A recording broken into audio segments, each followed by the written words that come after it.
How have I got freaking somebody notes for this? What the happened here? Did you have an experience watching Fant4stic, Michael? I'll save it for the review, but yeah, I had seen it once before, but I thought, again, I'll save it for because it's quite an interesting. You thought you hadn't seen a film this shit before? No, I thought, I must be forgetting huge chunks of the film because I can't remember a lot happening. And then I watched it and was like, oh, that's because not a lot does fucking happen. I actually remembered it pretty well. we felt like there was a movie in between somewhere that we totally forgot about. Oh wait, yeah. We didn't. I was like, I must have forgotten because I can't remember very much, and what I could remember wouldn't make a movie. Turns out, yep, pretty much. Yeah, did you feel a bit like when Tom Baker did the audio for Power of the Daleks? He's like, I don't remember which incarnation I was, but I know it was something to do with the Daleks. No, but have you seen the trailer for the season 13 collection with Tom Baker? Oh, are they still doing like good trailers, or are they given up? They're not doing like new sort of, they did actual in-universe kind of story things. They don't do those, but they do release a trailer telling you what the features are and showing you a few clips of the interviews and stuff they're going to do and what episodes are on the discs and stuff. But he's not on the original two. Yeah. No, I don't know if he's on the behind the sofa, but he definitely has recorded some new commentaries with Toby Haydock, and he has done a full sit-down interview. But the clip that they use in the sit-down interview is hilarious because it's literally like within the last, say, year or so. And he's talking about Doctor Who, and he's like, well, as I understand it, there are like around 10 living Doctor Who's now. They're spreading like flies. So, of course, I avoid them like the bloody plague, Tom. What a guy. What a man. Like, I'm fucking sick of talking about this bloody program. I don't think he might talk about Doctor Who. He just doesn't want to hang out with the other doctors. My thing is, like, I'm one doctor. Should have always like a different Doctor's box set and intertwined it with a Tom Baker one. So it should have alternated. So you should have had 12, like 19, 13, 23, 4, like so. Just because Tom is so fragile, just get all those special features made. So that they're all recorded. Yeah. Get Keith's time out tomorrow, and then we'll have all the time. They're all recorded and everything, I'm sure, already because they've had some of these things in the can for years and years. So yeah, it's just a shame that. Well, I mean, they were saying that what was it? The interview on season 13, the actual sit down with Matthew Sweet that they always do, is Graham Harper, because he was the production assistant director or something on that season before he became a director of like Caves of Androzani and then the new series Rise of the Cybermen and stuff. They were saying it's a weird choice, but the truth is that there's nobody else alive they haven't already covered, unfortunately. It was in that season, so what else could they do, really? Yeah, that's a real fucking shame, man. I mean, I've been selling all my single DVD versions on Vinted, like I've got rid of most of them, and good. I want fucking 5 or 6 to put on the pile. Mainly because Connor's kept all of his, so if I need the other special features, I'm. Excuse me, is that your plan, huh? Is that how it is? You volunteered. All the features are going to end up on the Blu-ray sets anyway, so it's not going to be different. But then, let's dive into this pile of shit. It won't let me change my avatar. Oh yeah, we should do that. Connor, why don't you do the intro, and I'm going to Google an image. Me? We killed Michael. So well.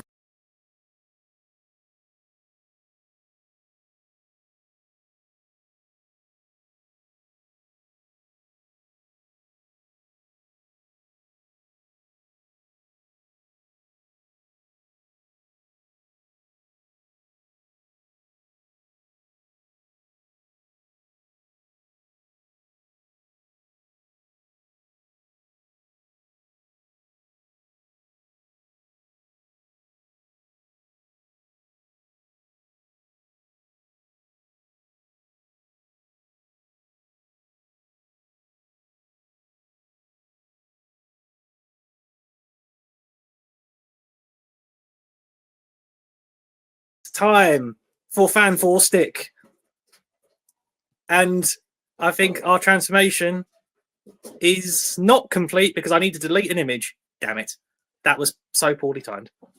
Let's delete that and ramble on some more. Oh, this is not who I wanted to turn into.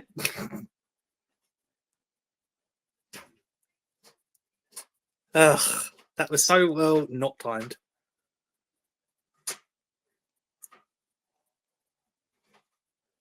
What is going on? Why can't I delete nothing? Are you both still here? Or am I just talking to myself?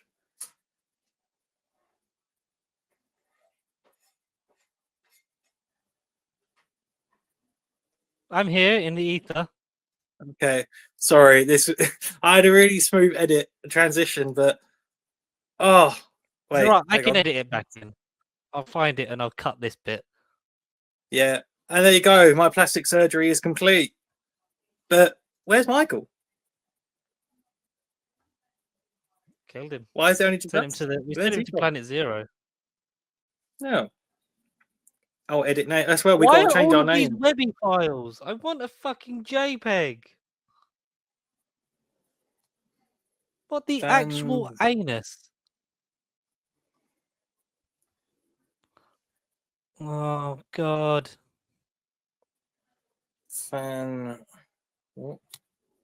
Fantastic Four.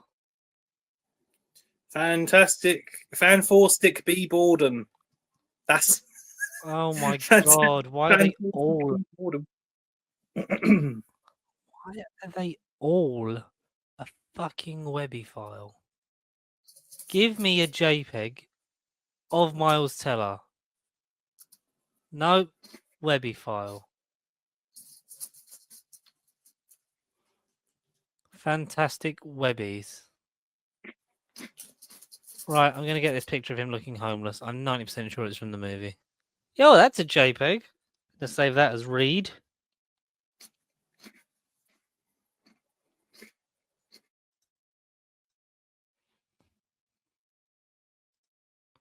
What genuinely happened to Michael?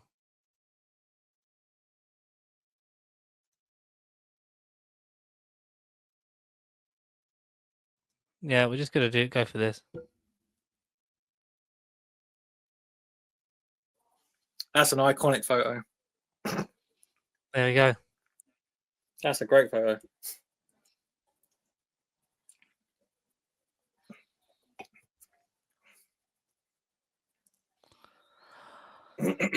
Fantastic. Oh. Fantastic Poor. It's the quality of this movie. Fantastic More. Yeah.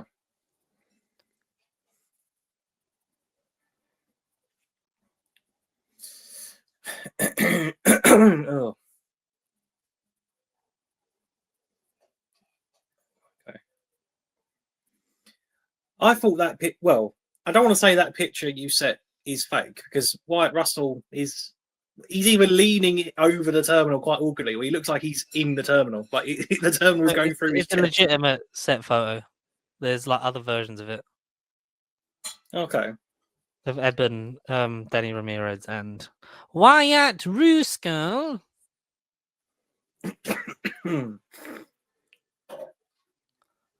Is this the worst thing you've ever seen Miles Teller in? Yes. Yes. But it's not even because of him. Like, even though, again, why on earth was he even Reed Richards? Like, I don't understand that. Even back then, I didn't look at him back then and go, oh, yeah, he's definitely Mr. Fantastic. But it's not even as bad as Tom Holland being Spider-Boy. Like, he just doesn't, he isn't that character at all. In my opinion. Main thing, right? I have no problem with Johnny Storm being black because Franklin Storm is also black. So why the fuck? Why didn't you just make Sue black as well? Exactly. Why have we got this weird adoption thing? Like, just have. Is it a thing of like they were scared to have Mr. Fantastic, like, you know, for some reason, world-renowned white man to be in love with it? He has to be in love with a white woman. Yeah, I think that probably was it. Yeah, that's stupid because fucking Rooney and or Kate Mara, whichever one it is just she's so checked out. Like you could just broaden the horizon, had fucking anyone. Like have the Storms be like just a family of color. Like just have Marvel's first family be a bit more fucking diverse. Yeah. I don't dislike Jamie Bell, but it's a bit like, what is he here for? Is he just like someone we thought would give like a good young Ben Grimm? He did not ring my bell. No, again, I didn't. I didn't look at him and think, oh, cool, he didn't ring the character for me back then. I still don't feel the same on him now.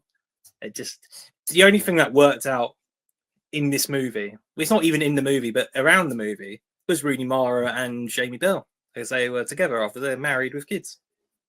The only thing that worked out. Everything else. I'm sure. Oh, fuck, actually got me thinking now. Shit. Shit. I think it's Kate Mara. Oh, it looks like Kate Mara. It's Kate Mara, but I'm sure Jamie and Kate are married. Or is he married to Rooney? It's Jamie and Kate are married.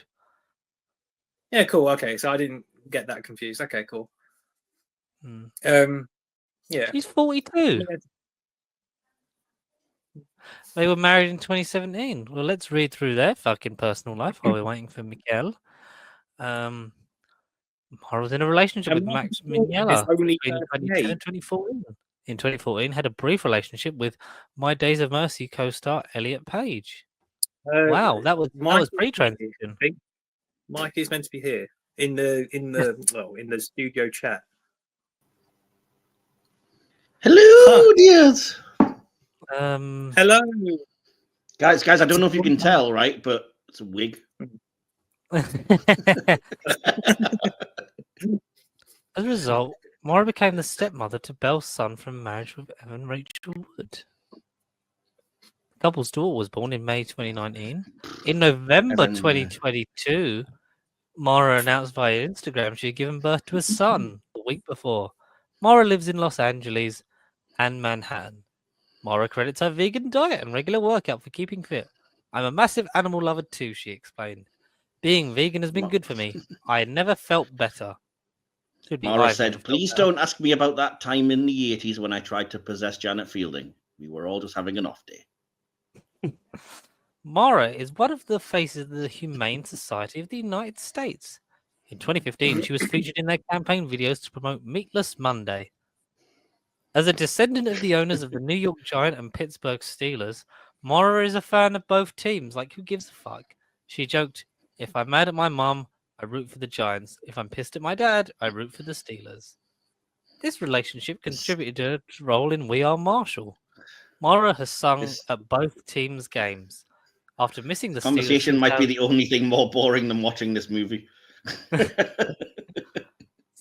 After missing the Steelers' 2006 victory at the Super Bowl XL, which I believe is... What one's that? 40? XL. B. Yeah. Because that would be 10 less than 40. 50. Due to work, her contract states she can attend if either team goes to the Super Bowl. What a bitch. She was in attendance for the Giants' victory in Super Bowl XL2, which is 42, right?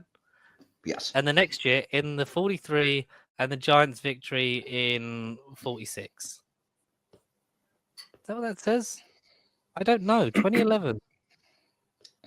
Basically, I can't believe that she was in a relationship with Elliot Page pre-transition. Really? That was pre-transition, right? I don't know, but I know that Elliot Page initially had come out as gay before being outed as trans. So yeah. So he would have been dating women. In 2020, she came out as a trans man and changed the their pronouns to he and they. Yeah. Wow. Because they had to write that into the last season of Umbrella Academy, obviously. Yes. I hope that she, being Kate Mara, I hope she is still good friends with Elliot Page. But let's talk about her fucking shit wig in this film. Wig. I mean... Like, even the pictures we've chosen, they look despondent. yeah. Even the publicity photos just look drab and boring. I mean, come on. Depressed. Welcome, one and all, or four of you, or five, but one of you's been stranded on a planet for years and we just haven't bothered to go back for you. to the Nerd Bible podcast, the Fantastic Four Diaries, where we have gone through all of the Fantastic Four films. This is the final one before Fantastic Four First Steps. I think if the new one has to at least be better than this one, because I think at that point, if it's worse than this, then I don't care if Pedro Pascal's in it. You just fucking fire the nuke through the wormhole and just blow it all up. Yeah. But I mean, we knew it was coming. We knew when we started this journey that as much fun as that 90s movie was, that we were heading towards this. We were on a collision course with Miles Teller, Jamie Bell, Michael B. Jordan, and Kate Mara. To a happier time in my life back then, but not as happy as I was in 2007. 2015 was a great time. I just left school. Big wide world.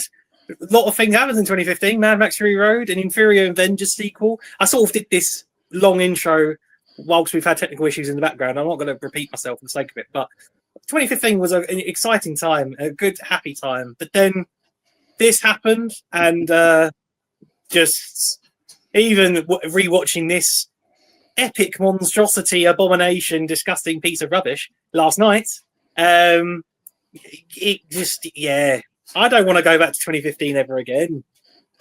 I'm done with that decade. At least Ant-Man came out. I mean, that was good. Oh, yeah, the one boy, I forgot Ant-Man. That one good Ant-Man movie. He's so small. The only good Ant-Man movie, in fact, yeah. He's so small in the grand scheme of things. Have you seen the thing that Quantumania broke everyone because Paul Rudd's finally aged a little bit?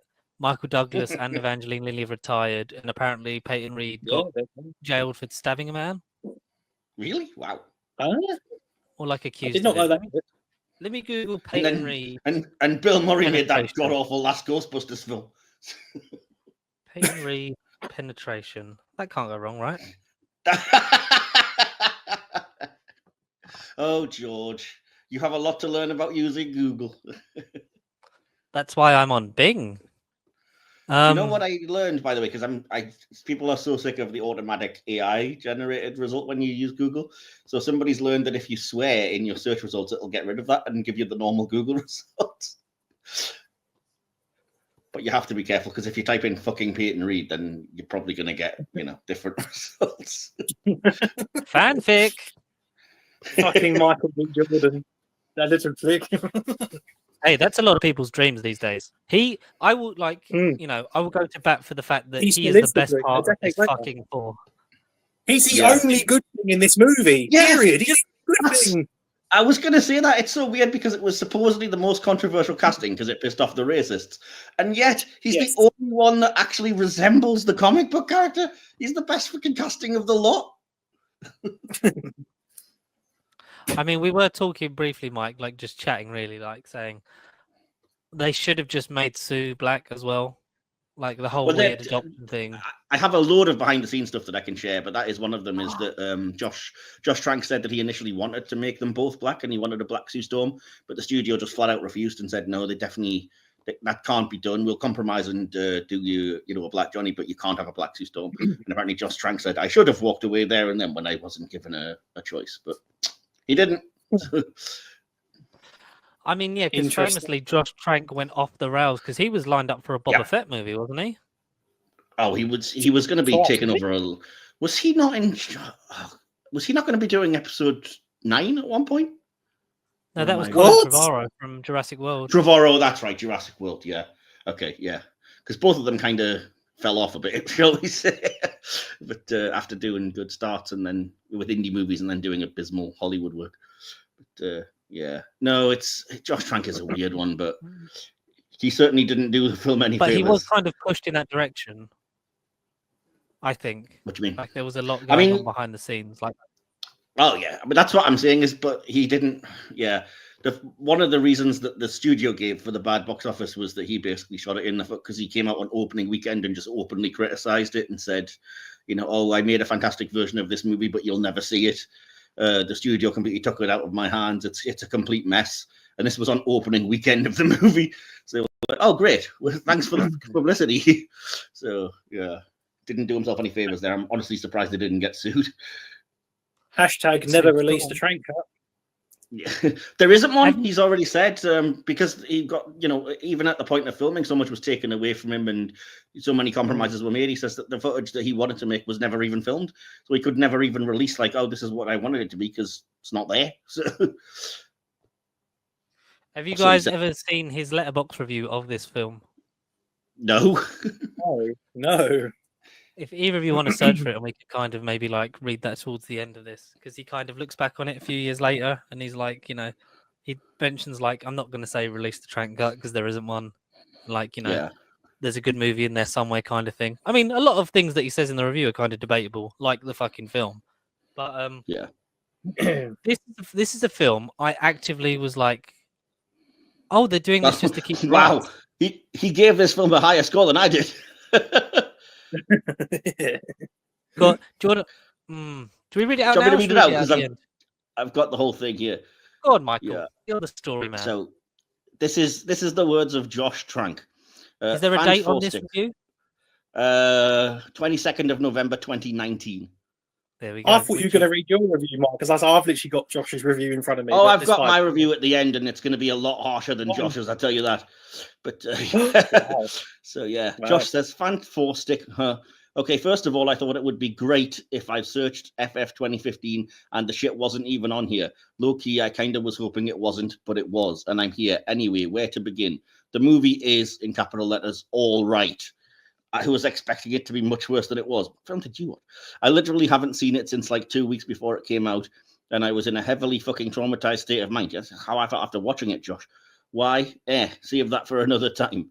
Anyway, movie review. Great cast. Again, disagree. Everyone in the film is a great actor. Disagree. And overall, there is a movie in there somewhere. Disagree. And that cast deserves to be in that movie. No, they don't. Everyone who worked on Fant4stic clearly wanted to be making that movie, but ultimately it wasn't. Did I make that movie they deserve to be in? To be honest, I can't tell. What I can tell is there are 2 different movies in one movie competing to be that movie, and they both suck. Is there a hashtag release the trank cut? Doesn't matter. I'm not Zack Snyder. He's a storied, iconic, legendary filmmaker. No, he's not. Who has been knocking it out of the fucking park since... No, he hasn't. Since I was in high school. Me, then, I was 29 years old making my second film in a situation more complicated than anything a second-time filmmaker should have walked into. That said, I don't regret any part of it. It's a part of me. Well, why have you removed it from your freaking IMDb letterboxd and stuff? And I just hope Peyton Reed makes the next Fantastic Four and crushes it. Unlucky. And that I get a cameo. Anyway, that's it. So yeah, I as you can tell, I'm not particularly on board with most of what he's got to say there. Like, but whatever. What did he give it? He gave it 2 stars out of 5. Fair enough. Yeah, this is a weird one because it's something that happened in terms of, I remember them going, "Oh, we're going to reboot Fantastic Four, and it's going to be in line with the X-Men universe." I distinctly remember them talking about that. Yeah. I remember the 2014 Comic-Con where you had this cast, you had the Days of Future Past cast, and was that the one where Channing Tatum did? Where Channing Tatum is as Gambit, yeah, and Ryan Reynolds is there as Deadpool. Like, they're all in it. They're going to do their weird shared universe. Because I remember years ago when they were talking about they were going to do their version of Civil War with Daredevil and X-Men and the Fantastic Four and Blade and everything, and it's like, wow, like, are they going to kind of compete with Marvel? Even though we sort of knew that the X-Men movies at this point weren't fucking great, and Days of Future Past exists just to kind of fix the timeline, even though they did it earlier than the writers would have wanted, because they would have liked a bit more of a of the new cast getting into it before you brought both casts together in terms of, hey, we had a really good movie with the new cast. What should we do? I'll put them straight with the guys that we used to like. That was kind of a perfect storm of shit, though, because, I mean, they started making really bad movies with X-Men Apocalypse at pretty much the exact same time as everybody realized that the key creative force behind those movies is a big pedophile. So that's kind of, maybe we should not support these movies after all. So, maybe we should stop giving this guy the directorial advantage of that. I remember seeing standees of this everywhere and thinking, you know what? Maybe this will be good. Maybe we'll get a nice, link to it. I'll tell you why I never had hope for this movie, because I knew that they were basing it on the Ultimate Fantastic Four comics, which are also dog shit. So I was like, well, that's gone then. So, yeah. But Sorry, to interrupt you. Isn't Ultimate Fantastic Four where they've got the John Krasinski thing from? No. No. The beard. What version is he in? The beard version.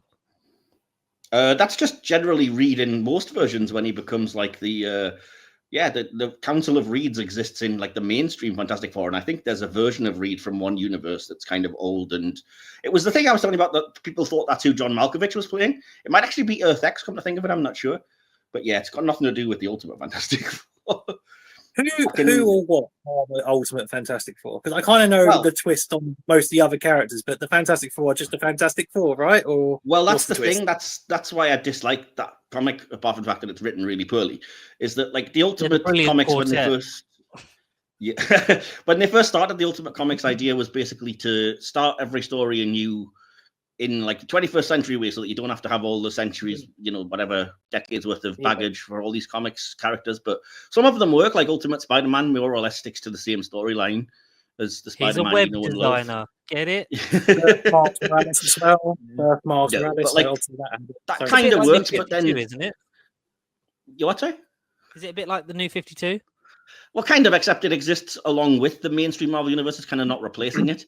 So it's kind of, it's like, oh, you can read the Ultimate versions, but then instead of being what it started, which was like, oh, you can jump into this without any backstory, it then became like, oh, but we've also got to make everything more realistic. So like, again, cosmic concepts from the X-Men comics became really stupid, supposed real ideas, like the Phoenix was a multiple personality thing like they did in the movies, because you can't introduce cosmic elements, God, not in the Ultimate universe.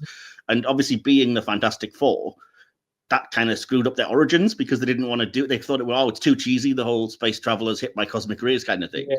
So it's much like in this movie, that they basically, they're scientists in a top secret research thing that try to invent a teleporter. But in doing so, they get pulled into the negative zone, and that's where they get their powers, which is already just such a stupid, massive change that I remember reading this in the Ultimate Comics and being like, nope. And it's also the Ultimate Comics that rename Victor Von Doom as Victor Van Dam. Wait, what? Yep, because that's less ridiculous, right? Surely. No, genuinely didn't know that. So Victor Von Doom was actually named Victor Van Dam. He's named Victor Van Dam because Von Doom sounds too stupid. And I'm like, and Van Dam's better? Exactly. Is that just not a Sean knockoff? And that's less stupid than Von Doom, one of the comic book's greatest villains that had been going for 40 years prior to this. And this was in the early 2000s, the Ultimate stuff kicked off, right? Yeah, probably very early 2000s, yeah. But Van Dam is stupid than Von Doom. Oh, that's baffed me. They were actually, you can kind of tell when they actually replaced it, because they were going to do that in this movie, but they weren't going to go with Van Dam. It was going to be Victor Domashev, and they recorded it as that, and you can tell that they kind of just quickly replace a new bit of dialogue whenever they say Von Doom. And that's why you have that really awful line when he's being a big misery guts and someone goes, oh, get a load of Dr. Doom over here. Because that would explain where that name came from, as opposed to being just his surname. Or when they're talking about him, they cut the POV of them reading the file, and then ADR the Von Doom over the top of it. Yes, exactly. Yeah. Because I think what Toby Kebbell is trying to do, because I also think that he's got no fucking clue what's going on because of all these interferences. But I think the Victor Domashev, like he's an European hacker kind of guy. Like I think it would have worked, because it was like we kind of got to step away from it and try and make a change and something like that. I think it would have. I don't think it would have made this movie like amazingly better. I think it would have been better than what we got of this version of Doom, because this version of Doom isn't Doom. It's just a fucking waxwork fucking guy with some basic telekinetic powers on a rock planet. It's incredible. He's a lazy bum that doesn't want to go to work, and he's like, he's a bum. But it's incredible to me that they somehow managed to make a worse Doctor Doom than the Tim Story version. I was like, wow, I really didn't think it would be possible, and yet here we are. But to be fair to Toby Kebbell, to give him credit, like he knows the Doctor Doom of the comics, and he's been interviewed since and been like, I really hope that Robert Downey Jr. gets to play the real Doctor Doom. I would have loved to have been the cool, menacing dictator Doctor Doom who combines sorcery and technology and has this really cool backstory and faces the Fantastic Four, but doesn't have to be shoehorned into every Fantastic Four story because he's a bigger threat. And I'm like, this dude gets the friggin' character, and you made him play Crash Test Doomy? The fuck, man? That's amazing. Yeah. I mean, there are so many problems behind the scenes with this movie. I just kind of don't really know where to begin because it's kind of like a fucking. It's like a crime scene. Like, where do we start? Would you like me to give you the behind the scenes stuff? Because that's a good place to start. Because I think it explains. So for those who don't know, this film was heavily fucking like there was big studio interference. Josh Trank wanted to make a version of this movie. The studio wanted another. This movie basically exists so that the rights of the Fantastic Four stayed with 20th Century Fox. I know they'd sort of negotiated some things around it previously, like Marvel were kind of... Because what was it they did? They were like, we want to use Ego, the Living Planet, and in turn of that, I think they did an X-Men deal so they could use Negasonic Teenage Warhead or something. Yes. So, it's something that Marvel have wanted back in some capacity. They know that it's hard to... because all they've got to do is have a film at some stage in production by a certain date. This is one of those. It's a complete mess. My takeaway, I'll sort of like do it in terms of the timeline stuff after the behind the scenes stuff, but the cast, not great, bar Michael B. Jordan, but this is a fucking ride, folks. There's a lot that happened in this film. And a lot that didn't happen, really, is the main stuff behind it. Yeah. I have to, I've got to do it like a typical behind the scenes thing. I do apologize, but I've got it written down because I feel like it really is all relevant. And if just in case you didn't know it. So do you mind if I quickly just rattle this off? That's cool. Look, you are our words of wisdom. You are our Franklin Storm that will just exist in this film and not really do anything. We are nothing but the watcher. We are sworn not to interfere. Michael. Yeah. Is Stan Lee? No, he isn't. Oh, that says a lot. I think there's a reference to him because there's a Stan's restaurant or something at one point, which I presume must be like, oh, okay, that's a little nod.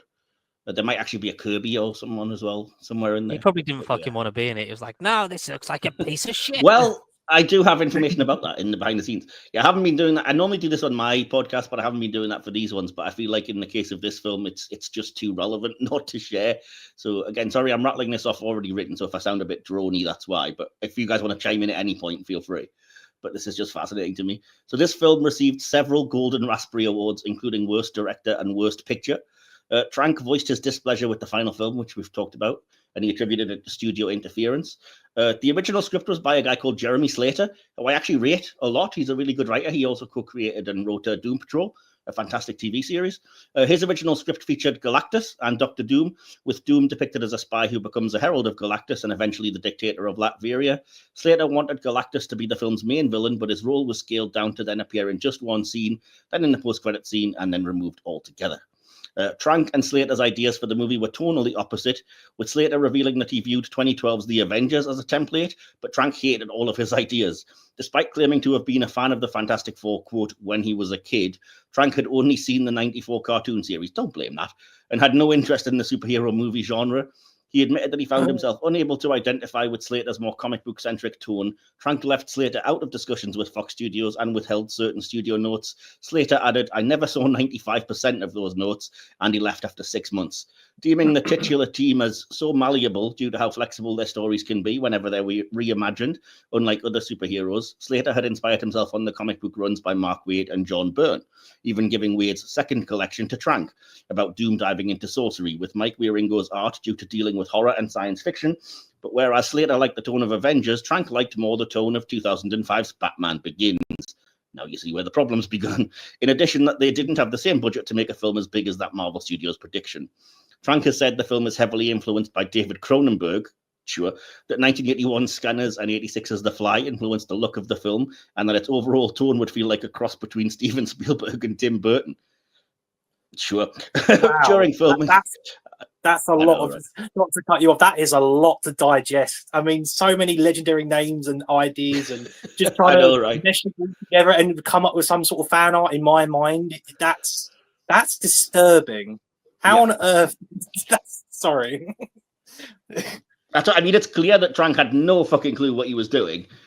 Didn't get the Fantastic Four at all because, like, Okay, Spielberg, I will grant you, but like Cronenberg and Tim Burton don't belong anywhere near a Fantastic Four movie. It's just no. Jesus.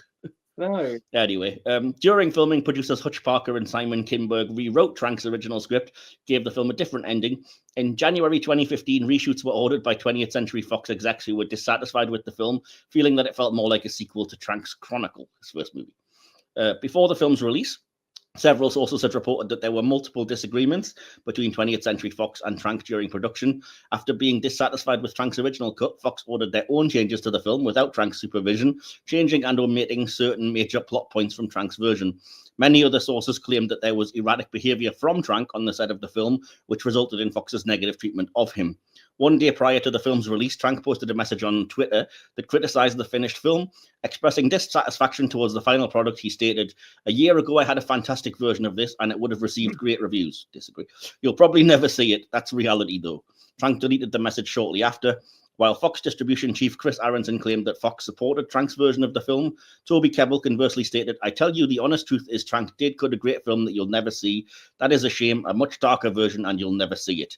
Trank further disowned the film by removing it from his Instagram filmography.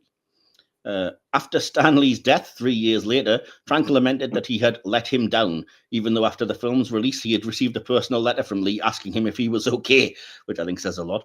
In 2020, Trank admitted that many of the sequences he had planned had gone unfilmed, making a director's cut practically non-existent. Later that year, Kate Mara admitted that her experience working on the film was horrible. While she didn't go into great detail, she implied that much of her discomfort came from questionable direction, stating, "I think that speaking up is something that I think that we all probably learn over and over again. I don't regret doing it at all, but I do regret not having stood up for myself. I regret that for sure." Not painting a great picture of supposedly legendary Josh Trank here, anyway. You know, so hard done by, but he's also apparently a bit of a dick. So anyway, the studio was caught off guard by the first cut of the film for having a morose tone. Yeah, no shit. The ending had not been finalized, and the studio hastily had to cobble together a new ending that was essentially composed of script pieces of the original draft, plus new ones that were being written on the day of reshoots. Many of Trank's suggestions were swiftly ignored. Stephen E. Rifkin was hired to edit the film, together with Trank referring to him as the de facto director for the new cut. Despite Trank's efforts to have two edits of the film, Rifkin's was ultimately chosen over his. On the review aggregator website Rotten Tomatoes, 9% of 259 critics' reviews are positive, with an average rating of 3.7 out of 10. The website consensus reads, "Dull and downbeat, this Fantastic Four proves a woefully misguided attempt to translate a classic comic series without the humor, joy, or colorful thrills that made it great. As of this year, 2025, it has the lowest rating on Rotten Tomatoes out of any theatrical film based on a Marvel Comics property." Jim Vavner of IGN criticized the film as aesthetically drab and dramatically inert, and said that the two previous Fantastic Four films seemed better in hindsight, and this film did not show enough character development in the members of the team. He also criticized continuity errors like Mara's changing hairstyle and color, and Teller's disappearing facial hair brought on by the reshoots, which I'm happy to talk more about as well. Wow. And in September 2015, this is brilliant, Tommy Wiseau expressed enthusiasm in directing a sequel, having personal admiration for this film. I almost want to see that. What? Oh, hi, Reed. Oh, hi, Doom. I did not Dr. Doom him. Yeah, sorry, George, to take over for a second. I just had to share all of that because it's so fucking relevant. And again, I did not cover him. I did not. Oh, hi, Doom. It just shows what a mess this film was from start to finish, really. That is fucking chaos. Tommy Wiseau, Fantastic Four 2. I would pay so much for it. Yeah. Only if he played Reed Richards. But it was still Jamie Bell, Kate Mara, and... Oh, look, I'm stretchy. Oh, that's so weird. This is so fantastic. Say that again. I mean, like, I've known most of that, but like to actually have it all in front of you and break it down, that is just fucking chaos. There's no wonder that Josh Trank went off the rails. I know that. Well, supposedly at the time of filming, but yeah. Yeah, like he had like his troubles he was going through anyway, and apparently didn't see it. Apparently, I saw a thing. I think that his dog was like also his dog was racist or something. Like he was bringing his dog he was bringing his dog into set, but it was only attacking like Brian out of Family Guy.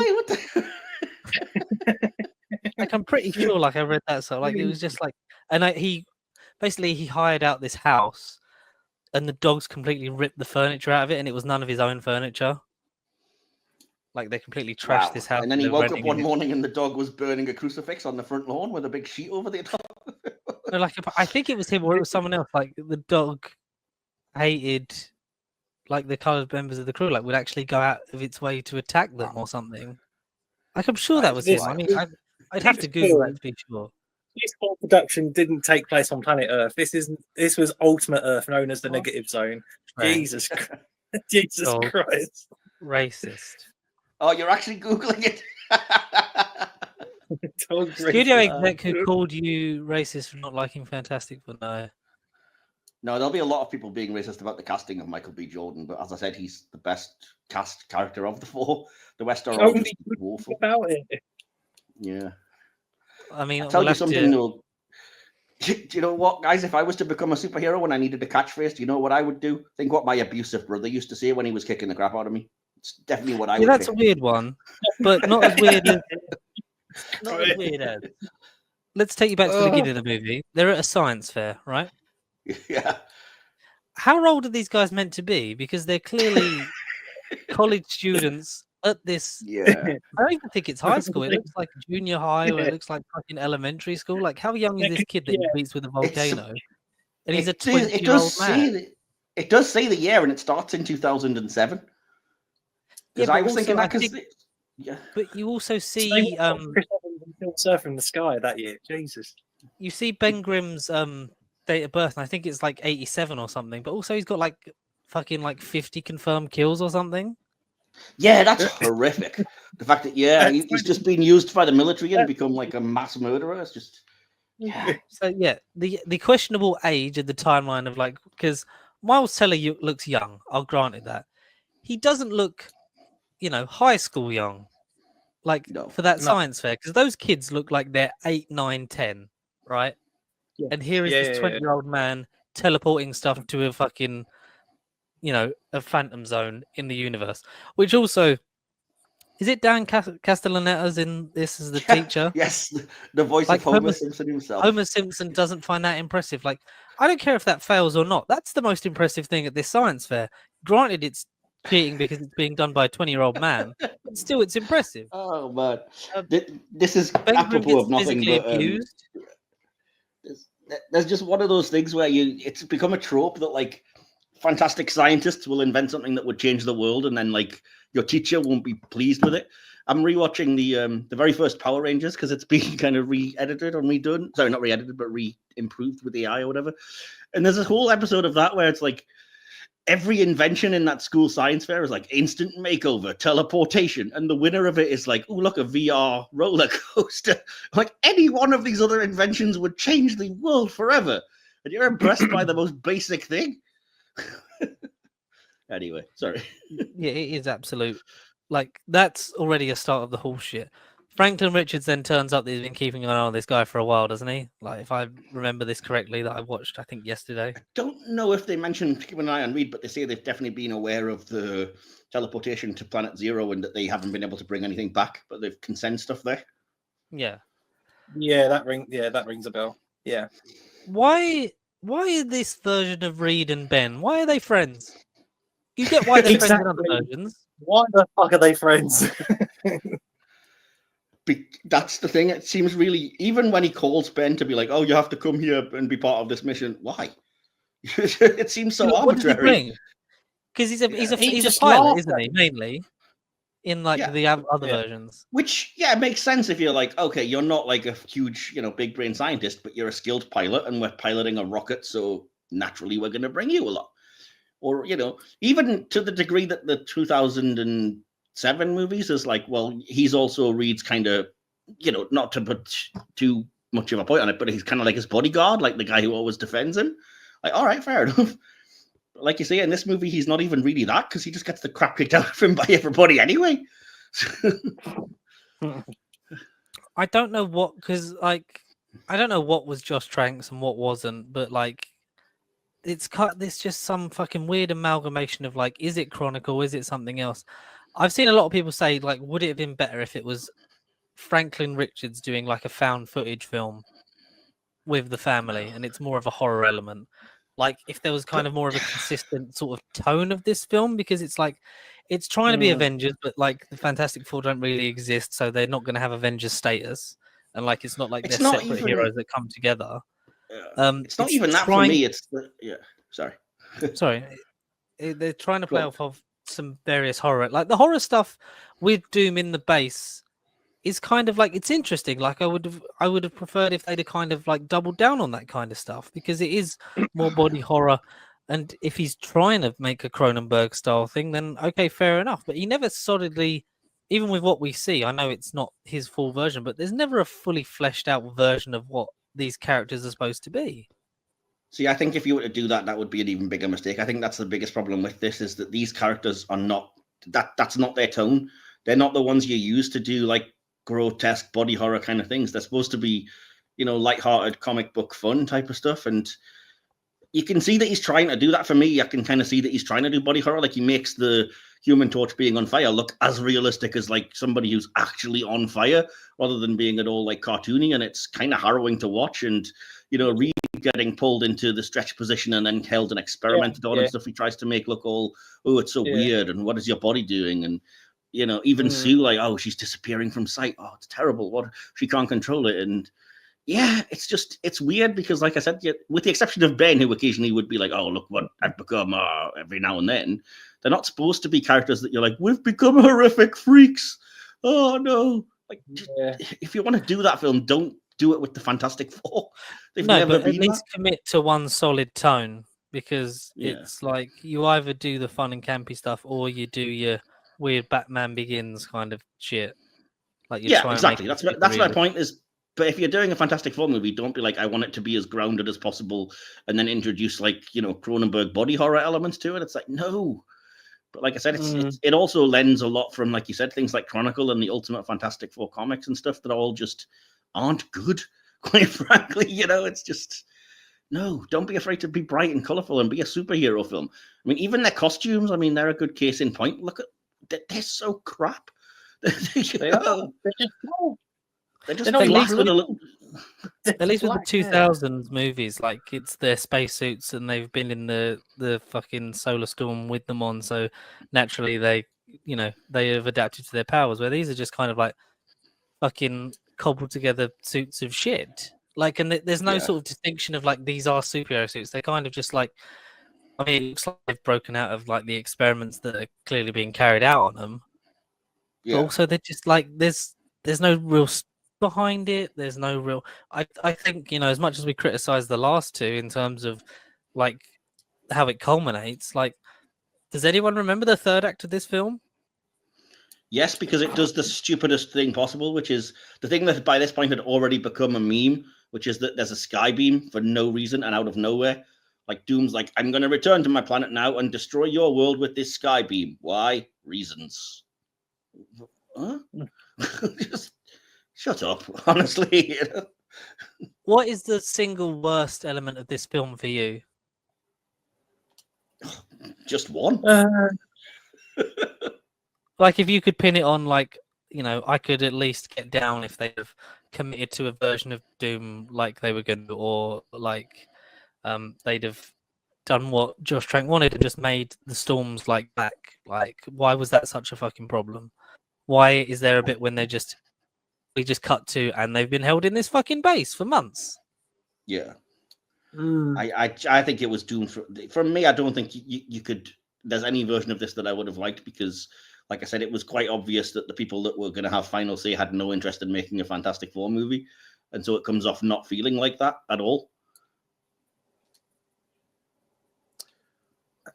For me, I just feel like aside from Jamie Bell and Reed's so-called friendship in this, which was sketchy from the intro anyway, and I that's the thing. That was the instant 5 minutes into the film. That was the instant red flag of, okay, I don't remember it. I don't want to remember it. I don't want to go further, but I have to for the sake of this video and the audience. Thank you for still tuning in. But the thing that I still look at that pisses me off, that just doesn't sit right with me, is Doom's design, or lack of. It's just meshed into him. He looks skinny and slender man-y. Again, going with the body horror stuff, which, again, half of it I didn't know about. So thanks, Mike. At least that image, without defending it, makes that 5% more sense now. But he just looks like a robot. It's Transformers. It ain't Doctor Doom. It's just what happened to what's his name? Josh. Actor. What's his name? Toby Kebbell. I was going to call him Josh Trank. That's completely wrong. Toby Kebbell, like he's completely gone. Yeah, you don't see his mouth move. He's not even like a Cyberman. There's no. He's just a thing that doesn't move or doesn't emote. You can't see his vocal cords and the throat moving again, not to make the image grosser or anything in your mind, but like he's just like a weird robot, non-scary thing. He's not even a man that's deformed or affected by his looks and the vanity. Like all that's gone. He's a Cyberman without none of the full essence. The explanation they give is so dumb as well, because they do the same thing as the kind of the Tim Story movies, in that they have to have Doom be kind of affected with these powers, and so their explanation for the way he looks is, "Oh, your survival suit fused to you." Yeah, exactly. Yeah. Like, what? Yeah. Yeah. Yeah, just it's poor. It's poor, and that, if anything, that was like the one thing I think I took back from 2015 is what the fuck did they do to Doom? I think that was really bad. But even then, I'm like, character. Yeah. Mm-hmm. But yeah, I mean, even then, Doom, like, what's his plot? He doesn't have one. And the film struggles because it doesn't really have a point or a villain. Like, at one point, it seems like the government are the villain, and they're like, oh, we must stop them. They've been using Ben, and now they're going to use Johnny, and they can't abuse these powers. And then that's just instantly forgotten as soon as Doom arrives. And then he just, as he said, he goes back to his own planet, and he's like, now I'm creating a sky beam to destroy your world because it's the last act, and it said I have to. Ugh, shut up. It's just so bad. Just disgusting. I also hate the fact that Sue's not actually with them. Like, not only do they add Victor to them, like, again, the Tim Story movie does, which is never the case when it comes to getting their powers, but Sue's not even on the freaking mission. She just gets hit by the freaking thing as they're coming back by pure accident. Oh, what? Yeah. And they all get drunk and decide to go to a different dimension. And, like, that's just allowed to happen. Well, that's, fantastic security yet again. I will say, on the plus side, I liked the idea that they tried to make two of the people's powers make sense in terms of, like, Ben is because he can't shut the door, so like a bunch of rocks flood into him and obviously fuse to him, and fair enough. And in the case of Johnny, his containment area sets on fire, so he does, but he doesn't die because energy from the planet or whatever. That's fair enough. But even then, it's half-assed because it doesn't bother explaining, like, so why is Reed stretchy? Why is Sue invisible? that doesn't really track with these things at all. And then it's saying, even when it comes to Doom, it's like, well, he got hit by the goop and it melted his spacesuit to him. And again, he didn't die. He ended up looking like a crash test dummy because we wanted to have something vaguely resembling a mask on him, which doesn't move even though he talks. It's just crap. From start to finish, it really is. It's I think Miles Teller's also badly cast. Like there's none of the Reedness. Like Reed is a confident guy. Like he's a great scientist. He's a brilliant mind. I don't get that from this version of Reed. The fact that he does fuck off for a year and abandon them as well. Like what? What is the script doing? He like literally just fucking leaves them there. Yeah. Oh, I was gonna come back. It's been a year, dude. The structure of this film is just fucking moronic, and the pacing is just all over the fucking place. Yeah. Because there's not any story there. There's no story for them to get to, so it all just seems like padding. Like we were saying. Yeah, a lot of it does seem like padding. Like nothing actually really happens, does it? Yeah, that's what I was saying. Like off air, I was saying to you, like I thought, oh, I must be forgetting a huge amount of this film. I've seen it before, but I must have forgotten loads of it because I can't remember anything really significant that happens. And then watched it and was like, oh no, that's because nothing actually does freaking happen. It's just dumb. It's like an hour and something of like dragging out. Oh, we've got powers, and now it's a little bit, monstrous-y, and it's a bit horror-y, and oh no, they've sent Ben on some missions. You'll see a little bit of, and then as out of nowhere for the last 20 minutes, oh look, a really crap version of Doctor Doom. We've got to fight. Also, like some of the stuff was cut out of the trailer, like Ben jumping from the helicopter, and stuff like that. Yeah, Like, the sort of parachute jump and everything. Yeah. Just fucking weird, man. Like it's one of those things I don't you kind know. of have to see it to believe it. I don't know if this is just me, by the way, but talking about, like, obviously, I love how one of the fun bits I can get from this is watching it change into reshoot footage, because every time Kate Mara's hair, like I said, changes color to a bad wig and changes length, and it's just so blatantly obvious. But speaking of the continuity things, I don't know if it's just me, but it feels like the scenes of whenever you're watching the Thing on video, like doing the missions, and you see him on the like pad thing, he seems like a completely different color. Like he seems the actual orangey color of the Thing in the comics. Then you see him in person, and he's kind of more of a weird, like rocky gray. And I'm like, is he two different colors depending on?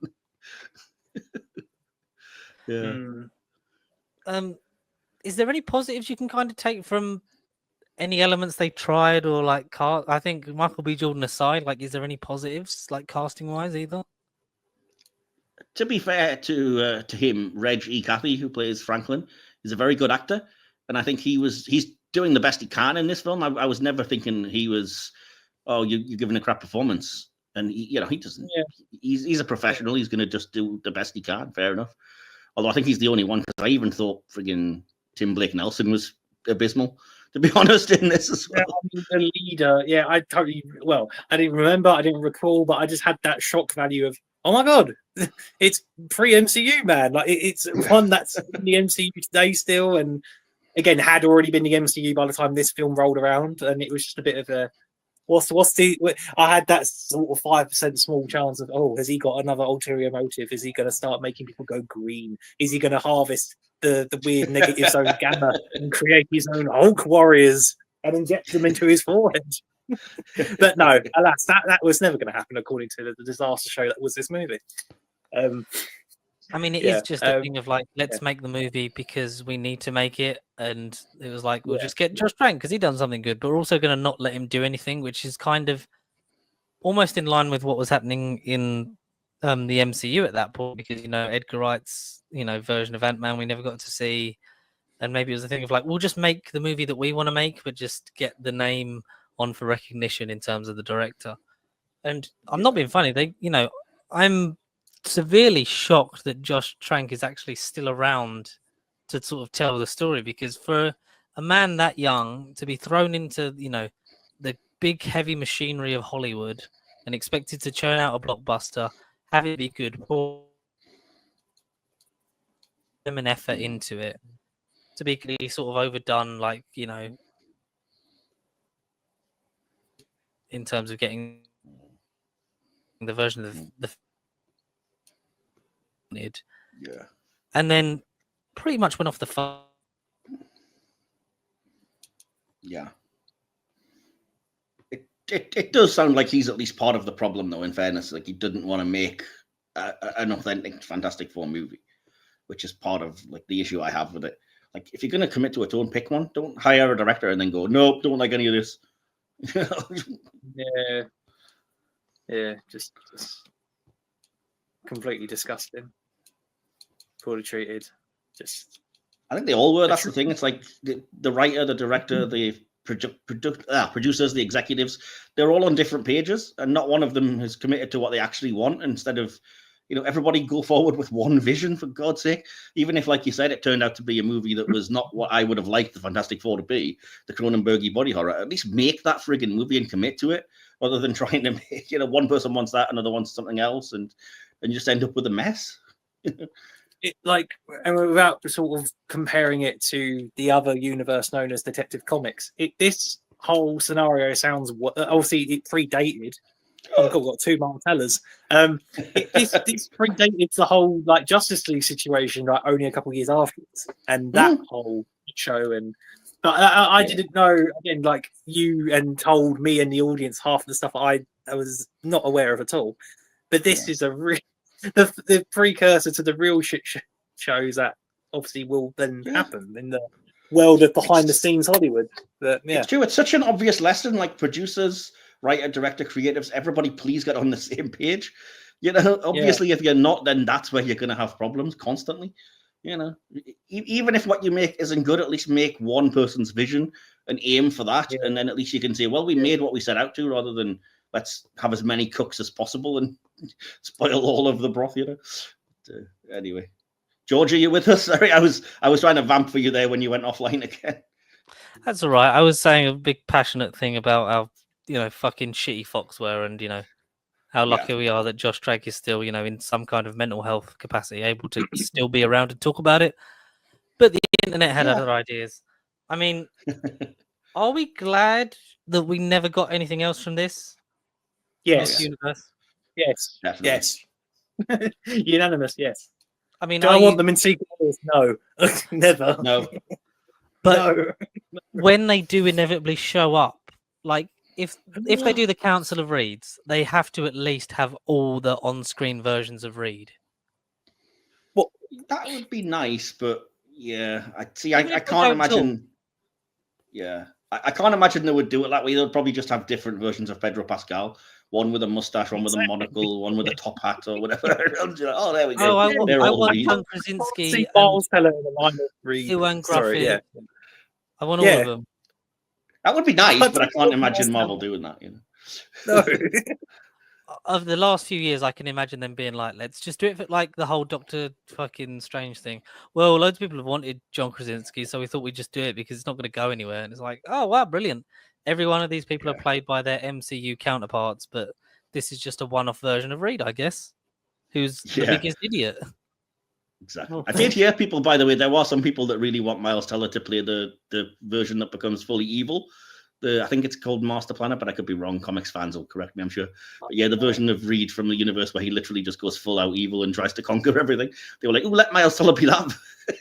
It would be like bring some closure, because we've had some pseudo closure for the Tim Story version, because we had Johnny turning up in Deadpool and Wolverine, and apparently there was, I think, some deleted stuff. The incursion occurred because the Tim Story version of Johnny died, and it was Reed trying to find a version of Johnny from another universe. Oh, okay. So that's how the incursion of their universe fell into the void, sort of thing. Okay, fair enough. Just pay it off so that we never have to. So there can be no doubt that these versions of the characters are dead, and that we're never going to see them again. the Fantastic Four were with Poochie when he died on his way back to the home. I have to go now. My planet needs me. Yeah, like full on. I have to say as well. This is apropos of nothing, but is this the worst version of the Thing costume? Because he looks like one of the Lord of the Rings cave trolls. It's so bad. He looks like bad concept art of Korg. And that was before Korg was even a fucking thing. And Korg was definitely, I don't care what anyone says, was like a road test, like motion capture thing of like, when we get him back, like, how are we going to do him? But this is just like, there's no structure. He's got no crotch. He's not wearing clothes. And still, he's killed 43 men. Like, I can't get over this. Oh, I know. That is so stupid. The sheer trauma, like you said, of like, oh, it's too late for Ben, but let's not let them enlist Johnny. And Johnny's like, yeah, let's go and use my powers to kill the enemy. Yeah. Dude. Like, there's so many questions, like, in terms of this. I mean, I know the answer, but where the fuck would a sequel of this had even gone? To space. See, they wouldn't. They'd want it to stay even more grounded, and they would do something weird with, I don't know. They'd probably introduce a version of the Mole Man who was some kind of weird genetic freak or whatever. And oh no. And he was blind like a real mole. No, he'd be like a weird mutant who was like half human, half mole. Like, I was a bad experiment that went wrong. Look at my body horror. No. Yeah, that's how they'd link it to the X-Men. Like, it's the X-Men and the Fant4stic versus Mole Man. Yeah, exactly. Like, no, I accidentally touched some ooze and then a mole. No. I got mole shit in my escape pod. I should not have carried that moleskin notebook. Oh god! How would some of the have come about in this universe? Fused with some stills. I had really long legs. Given some of the dialogue in this movie, I would imagine their version of Mole Man would at some point have to say, "I'm going to make a mountain out of this mole." And then it would have been, say that again. Oh yeah, the whole fucking cliffhanger, which is clearly a fucking riff off the Avengers Age of Ultron ending with the Avengers Assemble fucking like leave them hanging, but it's like this whole thing. It's fantastic. It's the thing that doesn't even like they could have cut it off to say that again, and it could have sort of worked. But it's the all right. You ready? You ready? Here it comes, and then it just ends. It is like, what the fuck? You wasted 3 minutes of my life that I'm never going to get back.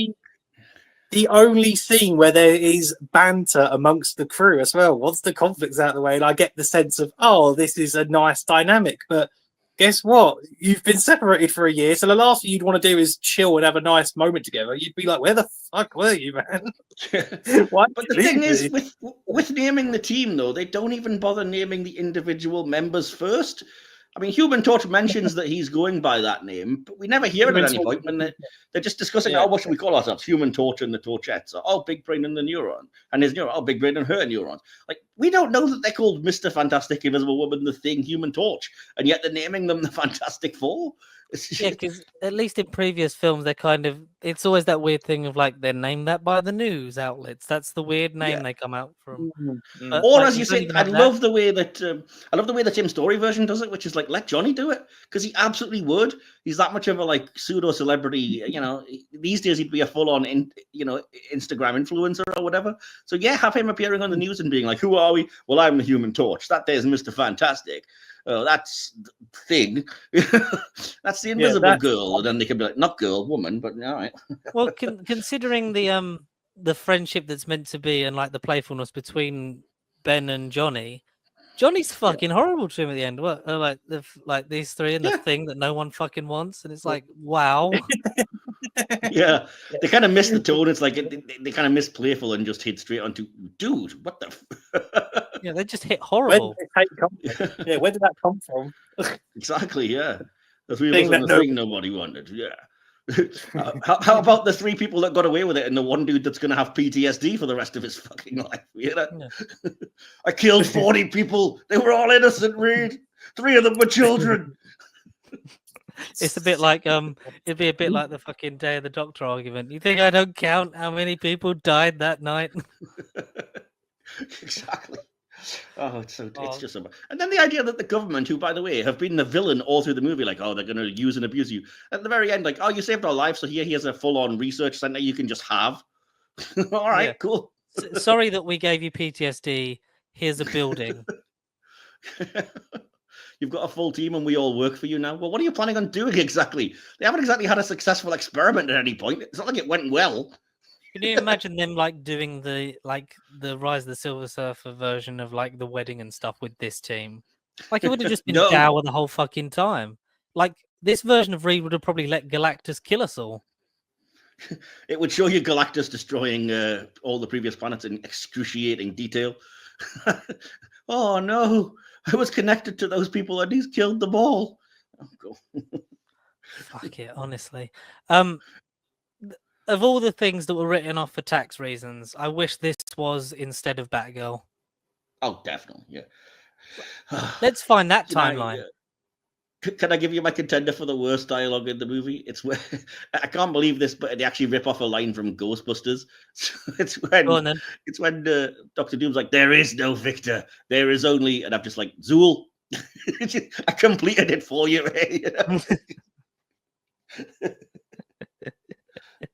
Oh so my shit, man! What a pile of absolute wank.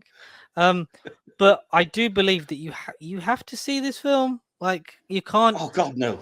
No, you can't judge the fact that like, oh, it's horrible. Don't watch it. Like, I'm glad I never watched it at the cinema. You know, I've only ever wasted it on Disney Plus. I don't own this film at the moment, and I hope to God Connor doesn't fucking buy me this film ever in my life. You know what brings me idea? I solemnly swear I will never watch this film again. Yeah. I did 10 years, no issue. I could do another 20 years without seeing this piece of shit. You have to at least experience it. Like it is one of those things. I don't think you do. No, you don't. No, you don't. Guys, don't watch it. Don't watch it. This don't exist. You never do it. Not even watch it at least once. It's not even like you can have. No, it's not even like you can have fun with it. I say just don't. Just pretend it doesn't exist. Shall I Google a drinking game for this while like Connor hit us with your roundup? Drink every time Kate Mara's hair changes. Round up, more like round down. This is just a down film. Round up. I mean, it's really lackluster, but don't watch this film. This was, again, I was talking about 2015 in the intro, but that was a happy time. I was relatively excited watching this movie, but then all this movie did was teach me a life lesson, even before I got serious about this so-called movie business. And we're not even in the Hollywood list yet. But yeah, don't go in trouble with productions. And I know that's easier said than done. You never know where you're going to walk into in any job, in any profession, mind you.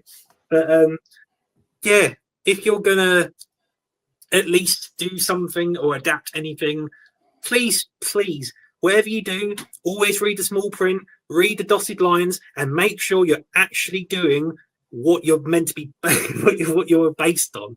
If it's anything remotely not the Fantastic Four or not whatever you signed up for, get the fuck away from it. Whether it's getting yourself fired or walking off set, just don't do it. Don't do it for yourself.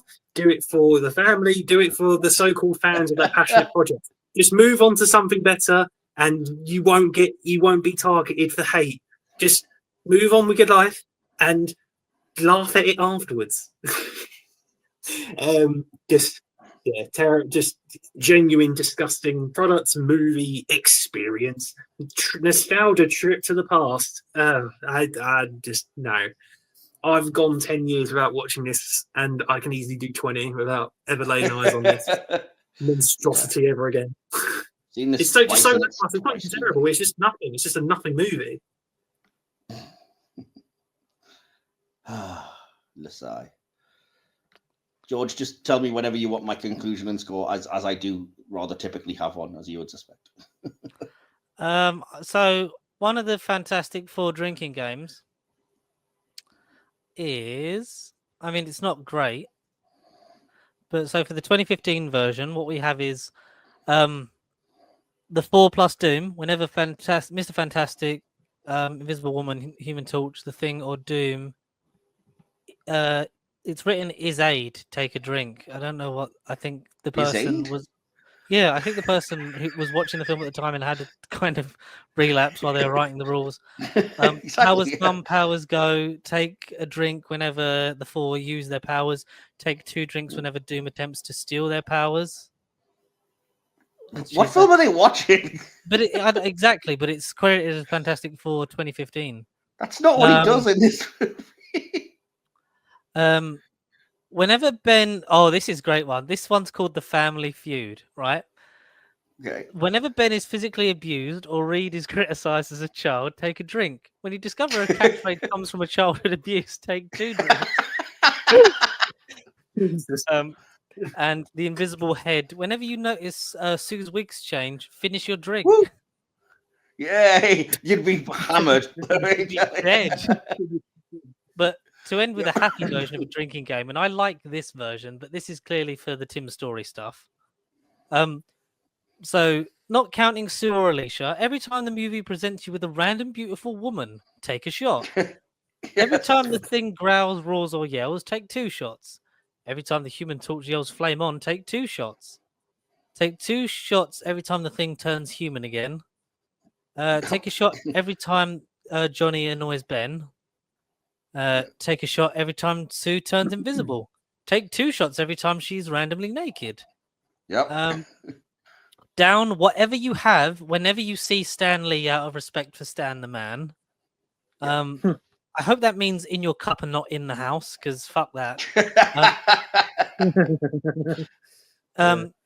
Start drinking and don't stop. So start drinking whenever Reed starts talking about science. Do not stop drinking until he stops talking about science. Please drink responsibly. Yeah, the abuse one I think is my favorite version of the rules, because that's horrifying. Every time he's physically abused. I was just thinking to myself how funny it would be if they really went the full hog and like they showed that like Johnny as a kid used to get beaten up by like neighborhood kids that would set him on fire and be like, "Ha, flame on." Or like fucking Sue's getting bullied at school and it's like, I bet you're an invisible girl. But you wish you were invisible, don't you? Yeah. But you wish you could blast me with a force field. And like his limbs. Oh, fucking Reed's limbs are getting done in like a Victorian torturing machine. Oh, stretching too far again, Richards. Oh my god. But yeah, in terms of my loathe for this movie, like in terms of like I'm that kind of completionist that I've had to watch every single film that Marvel has created in some form or another. Have you seen Man Thing? Because if you haven't, you can't count that. It's one that I am always fucking seeking out. Like it's on my list of I have to see this film before I die. Rodney. Did you see the new Weekly Planet version of the Fantastic Four trailer with the Rodney bit in? I herald his arrival. His name is Rodney. Yep. Fucking brilliant. I love that, man. Like, I'm as much as this is a shit point to end on, which will hopefully lead to more good things for Marvel's First Family. I am glad we've got first steps to come, or we have. Yeah, that's what I'm saying. I hope that there are more good things to come out of Marvel's First Family, and they should. It can't be worse than this, right? But I'm glad we went on this journey from the 90s to 2015. It continues a weird tradition that we've kind of had to have a Fantastic Four film every 10 years, which is strange. We have to reboot it every decade. Hopefully not anymore. Yeah, after this movie, I'm surprised it wasn't done 2 decades later. This honestly killed all momentum. And even going into 2025 and 2026 and the next 10 years, I don't want to watch a Fantastic Four movie ever again. But ask me in 3 weeks about First Steps, then maybe I'll have a different outlook on life. Like, literally, I think that it's been part of the reason why we've not had this like another Fantastic Four movie in a long time. Like this probably burnt so many of the audience's bridges in terms of relating to this team. Definitely, definitely. I do have, by the way, the traditional conclusion and score, and I want a score out of 5 from you guys. I'm not letting you away without giving one either. Okay, I'll give it a 1. You have to at least watch it once just so that you can believe that it is as shit as people say, if not worse. And Michael B. Jordan aside, I don't think there's much to salvage from this film. Do I wish we could see Josh Trank's original version? Sort of, but I'm never. It's never a hill I'm willing to die on. Like, I think we should just let this, like Christopher Eccleston said in 2005, let this old film gather dust. Let it become just a thing existing on a street corner, and just go off and have a good life and forget about it. And I hope the universe. I hope Heaton Park turns around and has a shit on you. Sack Josh Trank. Sack Kate Mara. Sack Miles Teller. Simon Kinberg. And sack all of 20th Century Fox. Yeah, it's a 1, and it's barely a 1 out of 5. Okay. Do you want Connor's first or mine? Connor, do you want to? Have you done your roundup and score, and then let Mike? End it with dignity. He'll end it with a well, I don't want to call it an essay because that sounds like I'm mocking it. I'm not knocking you and your lovely thoughts at all, Mike. I really am. No, you're not wrong. I felt like I did my roundup a bit out of sequence earlier, but essentially, you know what? I'm going to do a 0, 0.5 because of Michael. If Michael weren't in this movie, 0.4 and be on brand. A big fat 0. It ain't even worth a 4. There's only one member of the team I care about. Yeah, so it's a 0.1 or 0.14. 0.14. Terrible, wow. Terrible. I honestly thought I'd be the most scathing one against this film, but I think Connor might have me beat. 0.14. That's my final score. Any advice to anyone wanting to watch this film, Connor? Don't. Get a life. Or don't. Yeah, simply don't. I don't say get a life. Life is all about enjoying yourself. This movie, with the family that, again, to tone to their comic book origins, they bicker. The First Steps have sort of done the tone really right. Like, I get that they bicker. They are a family. You love and hate, and you have all the emotions. But in this bleak DC comic inspired take on the Fantastic Four, it's just a disaster. It really just isn't anything remotely close to the source damn material that was around like 40, 50 years by the time this came out. It's baffling. I don't get it.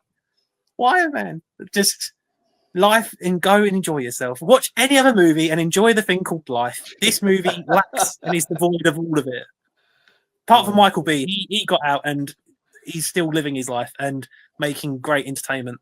But Jesus, don't watch this stuff with your free will. It's not even worth the alcohol. Don't watch it. Really don't watch it. I love the idea that you said don't watch it of your free will, like some people might use it as torture. if you're made to, there's nothing we can do. You would tell us where the weapons are. Exactly. Can you imagine? Yeah. Or we will make you watch this Billy Elliot Ben Grimm even more. Want to be a dancer, Reed?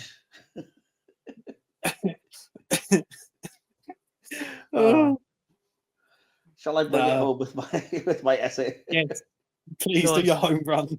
Okay, so I titled this "A Masterclass in Missing the Point." The 2015 Fantastic Four reboot is one of the most frustrating, creatively bankrupt superhero films I've ever endured. It feels like the filmmakers took everything that didn't work in the previous two attempts and somehow set themselves the challenge of doing even worse. Bad Doctor Doom? Here, have one that's actively embarrassing. Weak final acts in the earlier films? Wait until you witness this clunky, disjointed catastrophe of a climax. Miscasting issues? Let's double down with even more performances that completely miss the mark.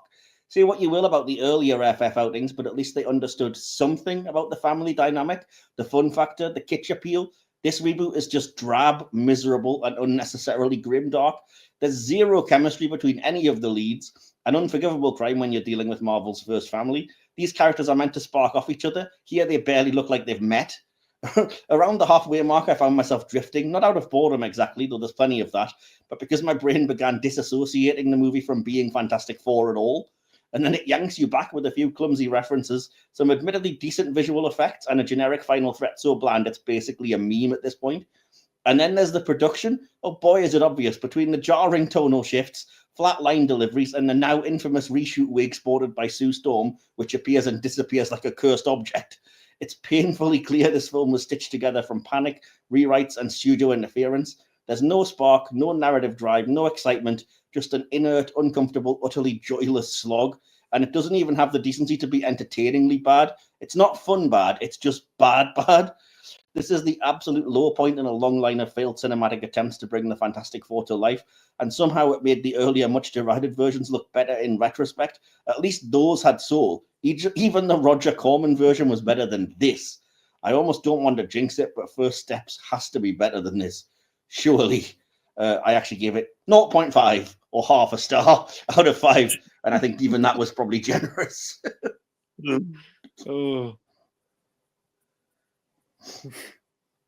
George is gobsmacked. I've left him completely speechless. It's my savage takedown of this movie. Too Perfect, honest. Right? Hey, too honest. At least we don't live in a version of the world where there's a trilogy of these films. Oh, God. Well, no, I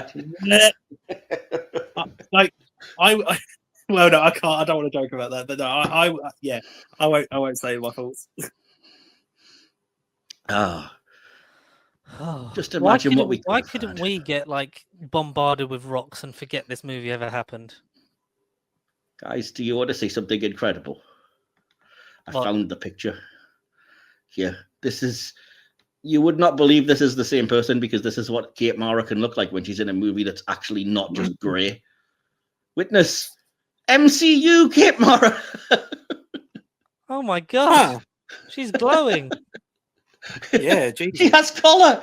Can I show you my favorite thing? Which cosplayer? My favorite thing to come out of this movie is someone's fan art poster, and I think you'll all agree, gentlemen, this is infinitely better than the movie itself. Oh, please.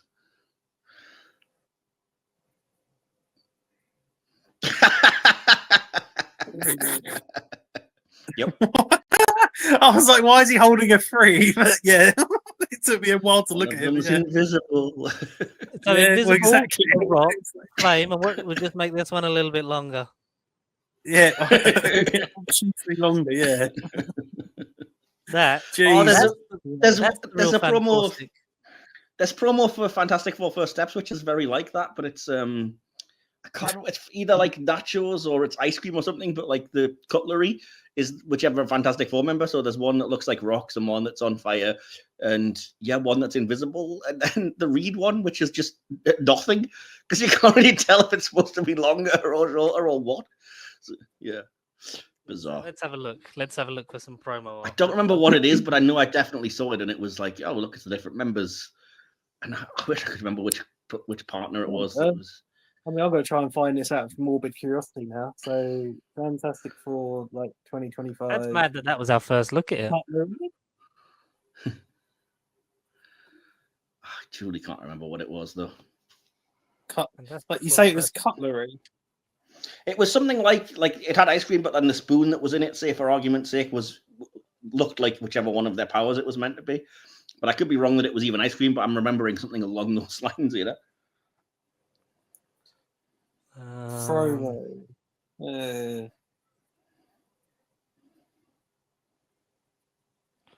Let's see if I can find something. This is going to make fantastic radio. This is look at that. There we go. The movie that could have been. Oh no, there you go. The heck is that? Avengers Tower. Emily Blunt, John Krasinski. Oh. Whoever the fuck that's meant to be. And Can't read it, yeah. Someone, Alan Shearer. Let's just guess it's Alan Shearer. Oh, yeah, man, it's global, right? Lee Schreiber? Oh, yeah, man, Reed. I'm not going to space. It's Clubbering Team. I tell you what, I'll fucking do them like United on an away day. And Matt Berry as a human. Bill Hader as Doom, does that say? Or as Herbie? I can't get it. I'm going to have to save this image and fucking look at it. Like a view image, no? Let's have a look. Open. Or visit website. Go on the website. Open. Visit the website. Open it in photos. I'm looking for this thing I was on about, and I've just found the funniest comment on which came up on the Google search from Reddit. In the Fantastic Four First Steps, product placement is taken to the next level by redesigning the thing to look like a 2-day-old KFC. Okay, so it says Zac Efron featuring. I mean, they've meant to write Bill, but the way the lettering looks, it looks like Jill Hader as Herbie. Jill Hader, yeah. And it's not Alan Didn't know she Shearer. transitioned, but I'm happy for her. And unfortunately, it's not Alan Shearer, it's Liev Schreiber is the thing. Oh, Shearer would have been the better choice by far. Oh, How holy man, Galactus? Surely you've had your fill of friggin' planets by now, man. How?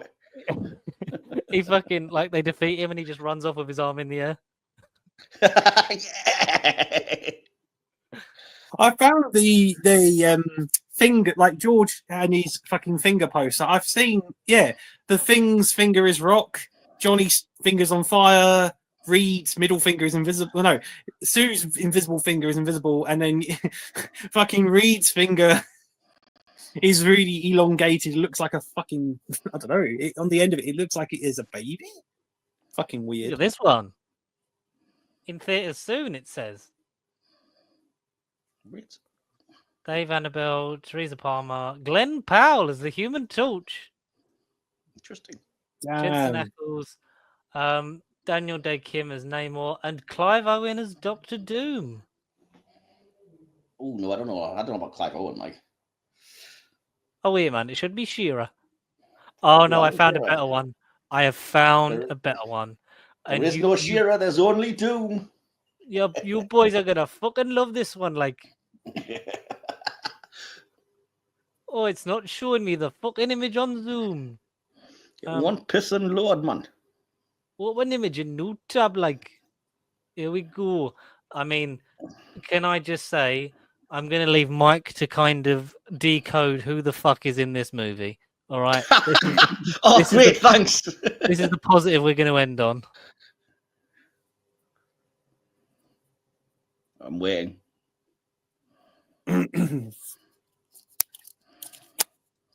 Huh. Well, it looks like Keanu Reeves Yep. is Mr. Fantastic. I can't make it get so tiny, but I'm going off the small ass image I can see. Is that Charisma Carpenter as Sue Storm? I don't know. I don't There's no think names on this so. poster. It looks like Jeremy No. Renner as the Human Torch, maybe. And I There's can't tell you Andrew who Mole Man Garfield. is. Yeah, Andrew Okay. Garfield. The Thing just looks like any stock image. Okay, now you've zoomed in. It's not. then But who the Who heck? the fuck's Doom? Who the fuck's Doom? That's not Doom. That's Mole Man. Oh, Who the fuck's all right, Mole Mole Man? Man. It's a green cave. It's a green cave. It looks like Mole friggin- Man. it looks like the dude that used to be David Letterman's band leader, Paul Schaefer. It looks like him. No Who's that idea. woman that's gonna do my hair in? I know the woman's pissing me off. I can't even see any of this. Is it like a singer or something? Not a. That's so weird. I don't know, but it says 28th of July 2023, so it's nearly 2 years ago. It would have happened. It would have happened. John Wick, Keanu Reeves as Mr. Fantastic. Who knows? Good I luck mean, to Andrew keep my dog. Garfield is a small Human Torch. I mean, that's something, isn't it? The Mole Man. That's the Mole Man and this woman. This Hey, invisible woman of no identity. Who is this woman? As bad as Fant4stic is, aren't you glad we have it instead of these films? The Mole Man could be Paul Giamatti, you know, looking at this image potentially. It could be, but it could also be Dave, what's his face, the bad guy from Alvin and the Chipmunks. Jason Lee. No, he's just the guy in Alvin and the Chipmunks. He's the bald guy that's trying to steal him and sign him up for the. I don't know. I don't fucking know. Alvin and the Chipmunks bald guy. No idea who you're on about with it. Yes, that is his face. But who the fuck is that? Ian Hawke? No, David Cross. David Cross. Oh, the dude from Arrested Development. Okay, got you. That is actually his face, right? I mean, how the hell did you clock that? I would never have. Because What? I'm that good. David fucking Cross, whoever the hell he is. Who is David Cross? Let's end. On that note, yeah. Who is David Cross? I have been searching the whole time for this promo thing that I saw, and I cannot find it. I wish I'd freaking saved it at the time because If we find it, like before this comes out, we'll edit it in. Yeah. Let's end with a good poster. How do I zoom in and how do I switch things? Coming soon.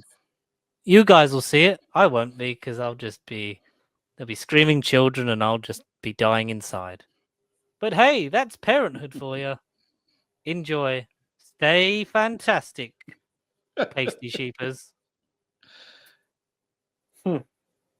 Guys, say how excited you are for this.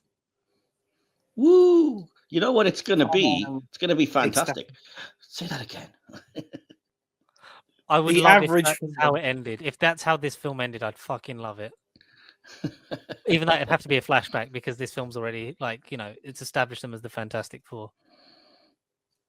The average four. No, the new film, regardless of this journey, this new film will be, I would say, great minimum. Like it has to be, without putting it on a pedestal, it's got to be something. I mean, you'd hope so, wouldn't you? Well, we finally had a Jurassic film that wasn't the worst thing ever, so fingers crossed. If we're breaking the pattern of films getting progressively worse, potentially. Ooh, suddenly I want a Canada Dry. Your planet now marked for death.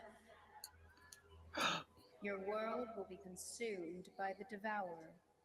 Talking about my mother-in-law. Oh. To stop him, for he is a universal force, as essential as the stars. Oh no! Why are you a woman? Close. And speak the words you've been afraid to speak. I'm gonna give up on this. And celebrate. For your time is short. Do you know what's funny though? Is that you know how they've cast Ralph Ineson to play Galactus? Mm-hmm. And the main thing I know him for is Finchy from The Office. So I really want the Fantastic Four to defeat him by just Johnny Storm flying up to him and going, Galactus, why don't you fuck off, yeah? Or like, there's a bit where Ben goes,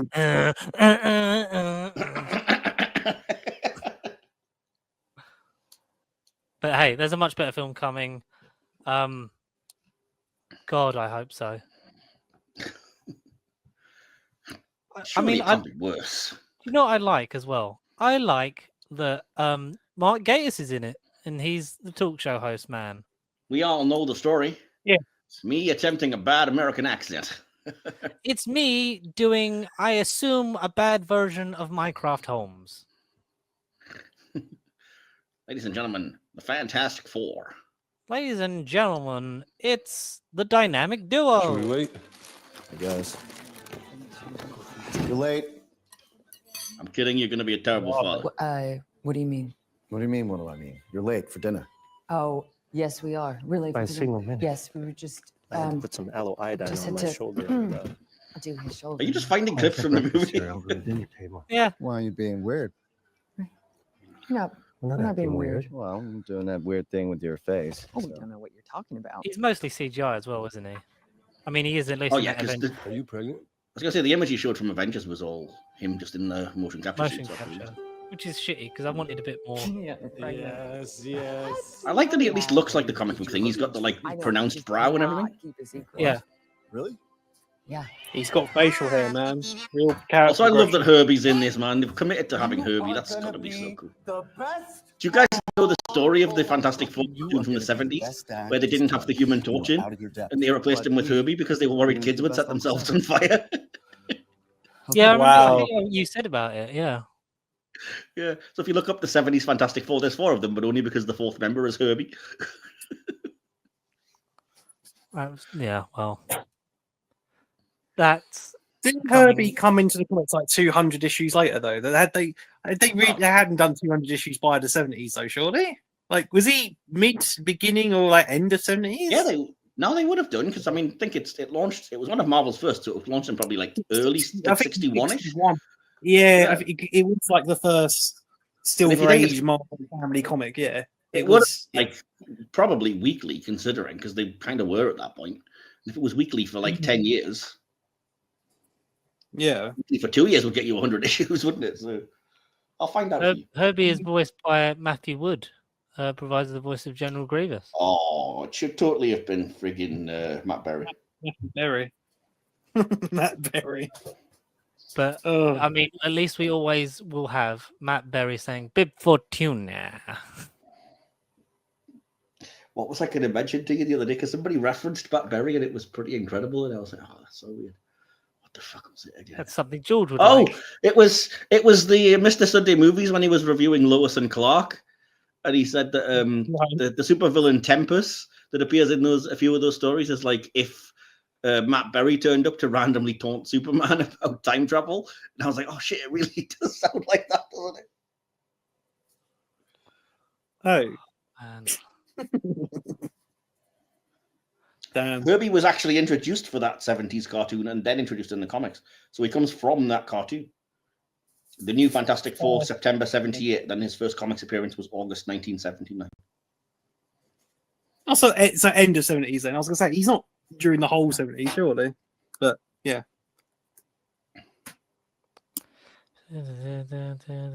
I mean, I Oh, can okay. honestly say I'm glad that Matt Shankman is directing this instead of the John Watts version we would have got, even by the difference in the logos and the textures and everything. Like, I feel like we're getting the best version of this movie we possibly can, and I hope that it fucking delivers. I hope that it brings Marvel's first family, rushes them towards an Avengers film that we've vastly unprepared for, and at least makes them fit into this universe. Which will probably be delayed even further, although it currently is going to be competing directly with an Avatar film, so that's going to go well. I think, it's just going to be like, because they both Actually, own it. no, Doomsday won't, but Secret Wars will, definitely, because, yeah, they're both in December of given years. But, yeah, sorry. I mean, we shall see. I mean, you guys shall definitely. So catch the Fantastic Four First Steps review with these two gentlemen, because I will be dealing with a second child. and that's the main reason we're doing this. So You're going to name them Valeria, just so I know. I'm gonna name my child Nora and Rad, or Nora and Abs. Nora and Abs. Nora and Abs. It's a proper Dr. Doom over here. I want to say, Michael, thank you for coming on this journey with us. I mean, we didn't really ask you; we just kind of held you at Fant4stic gunpoint and forced you down this road in the Fant4stic car without allowing you to pull over. It's always great talking to you because you actually do this properly. So it brings a touch of, professionalism to proceedings. And I appreciate you very much doing the review of the new film with Connor. It's very nice of you to step in and be a good old chap. Good Samaritan. Yeah, thanks for that. We could have done Superman. You probably would have enjoyed that a lot more, but I did actually ask you about this, by the way. I left you a message on Discord, like, do you want me to do a Superman review? Because I don't know about Connor, but I'll be seeing it. Can do, because I've booked my tickets for Friday, so I'm going to be seeing it, and I will have thoughts immediately after that anyway. So, I messaged you and said, do you fancy doing one that's like a review of Superman and Ironheart? Because I know me and Connor have both seen that as well. I mean, you're more than welcome to do it. I mean, I should have done. Basically, there was this bit will be cut out. But there was a family stag do over the weekend, so I didn't get the F1 thing out on the Friday. So I'll probably do that for this Friday and then start the Fant4stic Fourlogy. Fair enough. But then I'm like, do we just kind of hold it off, have a normal one, have the first steps one, and then have this? But it's it should have already happened. But fuck me, it's just been. Even if it had happened when I wanted it to, it would have been 1, 2, 3. I mean. We could have skipped Fant4stic and had first steps be the fourth one, but we had to do the whole journey. But I'm welcome to do a Superman review purely for the fact of so 31st is the due date.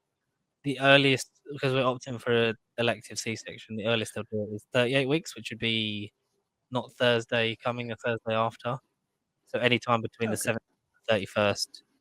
We expect it to happen, and then it would be 4 weeks. We've got a week away in the beginning of August, which hopefully that fucking works out as long as it's not the back end of July.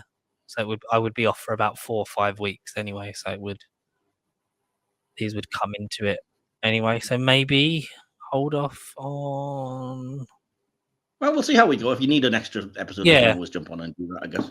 I mean, because the Fant4stic Four comes out 25th, so yes, it would have worked out nicely because it would have been 4th, 11th, 18th, 25th, and then the 1st of August would have been, hey, here's first steps. But I mean, we can always do that. I don't know. I'll work it out. I'll get the things. I mean, I would be gracious if you would do a Superman one because you're the Superman guy. Yes, indeed. You are the super in Superman. You are. Did either of you watch our Superman the movie classic review, by the way? Because it's really good. If you happen to have a spare hour and 40 minutes, I think it was. I mean, do you know what? For you committing to this, I will watch it. Woo! Isn't it weird how just a boy's penis is on the screen in the 70s? I know, right? Just arms outstretched, just full penis on display. This little 2-year-old boy or whatever he is. Yeah, I wonder if that guy, one is alive and two regrets that. I think I vaguely recall seeing an interview with him once where he's like, I don't care, it was my 5 minutes of fame. I know that the kid whose dick you can see in the Nirvana Nevermind cover talks about it all the frigging time. is very proud of it. Well, there you go. I mean, let's not talk any more about children's penises because that's a dangerous road to go down. But we will see you guys next time in whatever order this comes out in. Michael, I know you've done the thing earlier on. Did you want to do your plug again, or do you just I have not had sex with Ben Grimm. I have not done the thing. Do the thing, yeah. People know where to find me by now. This is the full. Listen, it's part 4. So yeah, look me up on the internet if you really want to. Apologies if you're not a fan because I kind of overtook these 4 reviews with my film nerdiness and you've had to listen to them. So sorry if you're a regular Nerd Bible listener and you're like, who's this prick? Because, you know, they're going to keep inviting me. You know, what can I say?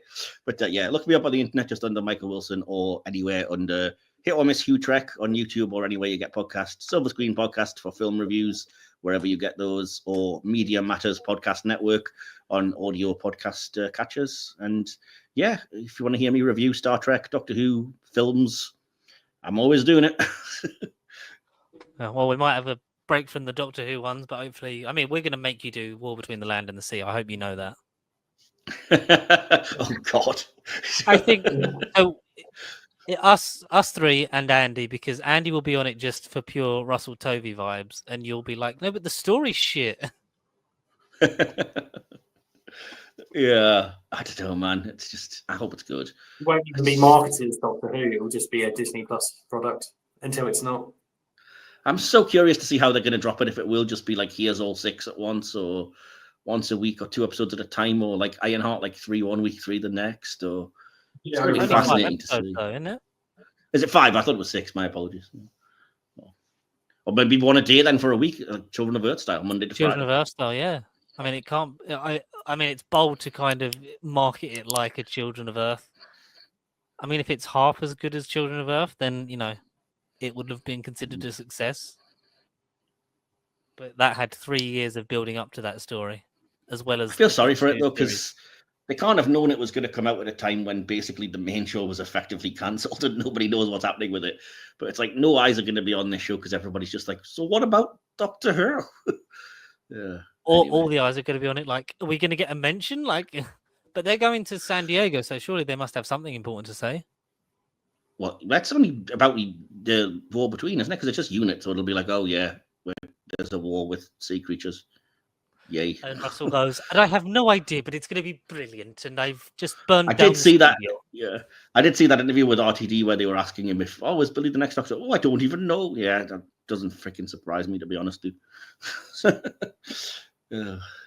I've seen a lot of people say just treat it like when Doctor Who was cancelled the first time. Just be like, just pick up on it with a new incarnation. Like you don't have to answer it. Like that could be a thing that you just, you know, that's just. Well, when they brought it back, they did at least deal with that. I mean, in terms of the TV movie, anyway, they did have McCoy in there. So yeah, I would imagine if it comes back with somebody else, they're still going to have to explain why Billy appeared. But I think he vaguely has an idea, RTD, in that he knows it's not the Doctor because they haven't promoted it as such. And like I said, even when you're watching the videos on the YouTube channel, it still ends with Ncuti Gatwa, which is, it always translates to whoever the next Doctor is otherwise. Then it should be Billy Piper going, oh, don't forget to tune into the new Doctor, but it doesn't.